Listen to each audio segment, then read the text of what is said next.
been thinking quite a lot about the concept of labels recently. When I first started my business, I had a t-shirt company called Obscure Labels, and that t-shirt company was all about the fact that we have labels attached to us, whether that be because of our gender, our race, our sexuality, our job, our age bracket, and those labels are supposed to transpose some sort of meaning onto us as individuals. But the fact is that a label doesn't tell the whole story. So I created a font for my t-shirt company which had bits of the words missing. So you could have a t-shirt that had queer written across it, but it wouldn't be completely obvious at first glance that it actually said queer because there were bits of the letters missing. And I have been thinking about the whole concept of labels recently. It's one of those things, it's quite hard sometimes to really pinpoint a particular label. When I was in the early stages of my business and I had the Obscure Labels brand, that was kind of mainly for t-shirts. And when I diversified and started to make trousers and jackets and other such things, I was kind of struggling to find a label to attach to those garments as opposed to the t-shirts. So I had a label which I created, which is Queer Fetish Techno Punk. Queer Fetish Techno Punk is actually the label that I'm under in the Brighton Museum Renegades Fashion Exhibition. Because when someone said, what subculture are you part of? I couldn't say I'm punk or I'm fetish or I'm this or I'm that. I kind of made an amalgamation of all the things that I was very passionate about at the time. And that was queer, it was fetish, it was techno, and it was punk. So QFTP became my kind of first label for my clothing company. And it was actually someone who's recently written a book called Queer Sex, and they were the first person that said to me, no, use your own name, Jed. Be Jed Phoenix of London. So I took their advice and I flourished into Jed Phoenix of London, but I've never really left the labels of queer, fetish, techno and punk behind. They still really resonate with me. And I think I've been focused more on the punk quite recently. So I've got Punk Tribe, and you know, this channel's all about creating a sense of tribe with a 21st century punk vibe. But actually, is that me rejecting my queer identity? Because there's no denying that I'm queer. Queer in my sexuality, queer in my gender, queer in my lifestyle, queer in lots of senses of the word. And because it's the month of June, and apparently it's Pride Month, that's kind of flagged up quite a few reminders of my queer identity.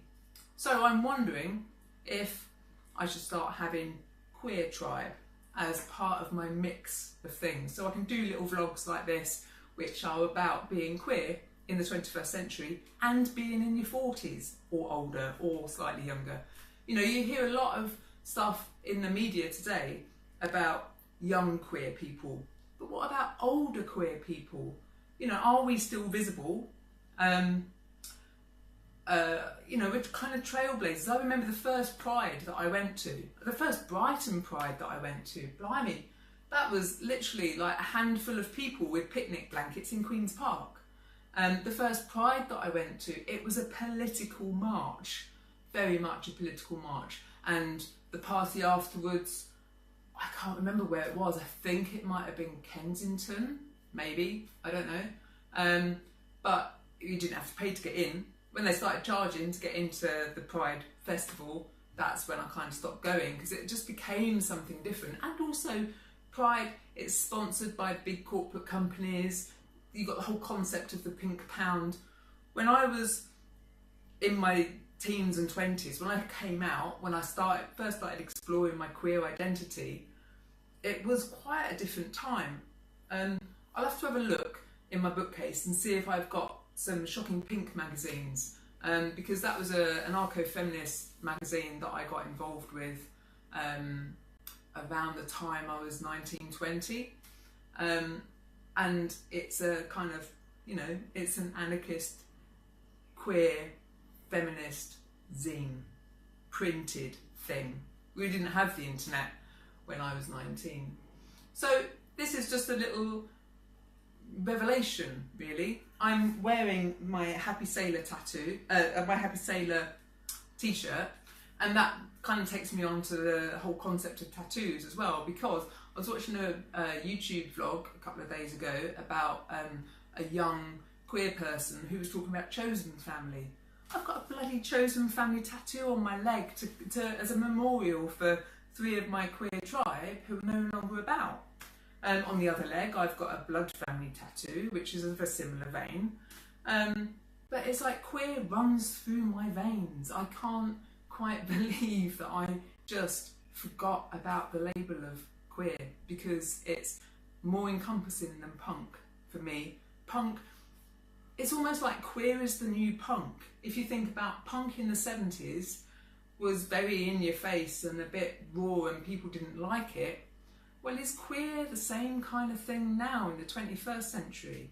I'm not hugely into punk music. I quite like electronic music because I was a child of the 1970s, so I was a teenager of the 1980s, and there was a whole load of electronic music that came in. Punk music, to me, is just very blokey and aggressive, and doesn't really talk about my stuff. The Riot Girl movement, that's a slightly different thing.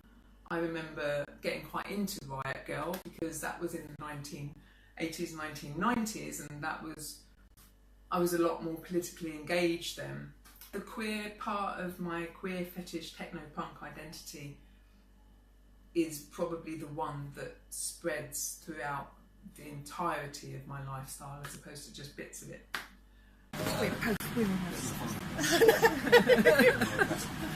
Matching badges and everything. Prefects. You should totally be prefects. You taught school out. Yeah.